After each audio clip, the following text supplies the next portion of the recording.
Complément d'enquête consacré, ce jeudi 13 avril sur France 2, un numéro inédit à Sandrine Rousseau.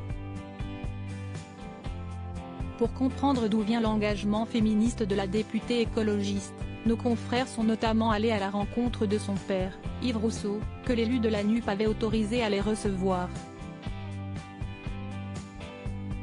Interrogé sur l'enfance de son unique fille, cet ancien inspecteur des impôts et militant socialiste a nié toute différence de traitement entre son fils et cette dernière.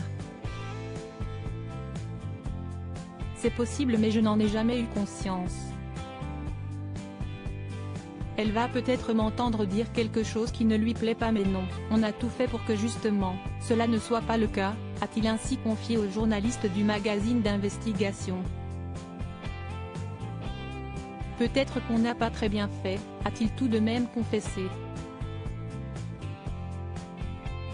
Et justement, la principale intéressée se souvient pourtant d'un traitement différent de celui de son frère et de ses deux cousins dont elle était très proche pendant l'enfance.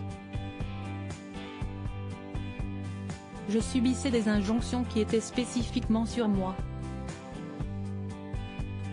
Par exemple, je n'avais pas le droit de courir ou du moins quand je courais, ma grand-mère me disait « Non, ne cours pas, ça n'est pas féminin ».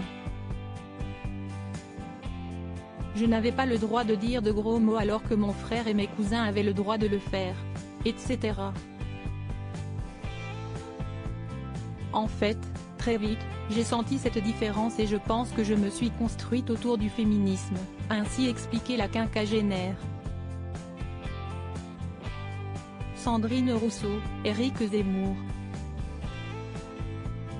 Les 20 personnalités politiques les plus influentes sur les réseaux sociaux. Sandrine n'a aucun problème avec les hommes, c'est totalement faux. Sandrine, elle, n'a aucun problème avec les hommes, a ensuite rétorqué Yves Rousseau quand nos confrères l'ont questionné sur cette critique dont sa fille est régulièrement la cible. Et de préciser, au second degré, avec certains hommes qui effectivement ne respectent pas les femmes, alors là, c'est sûr qu'elle tire à la Kalachnikov. Voilà qui est plus clair. Article écrit en collaboration avec 6 médias. Crédit photo, capture d'écran France 2.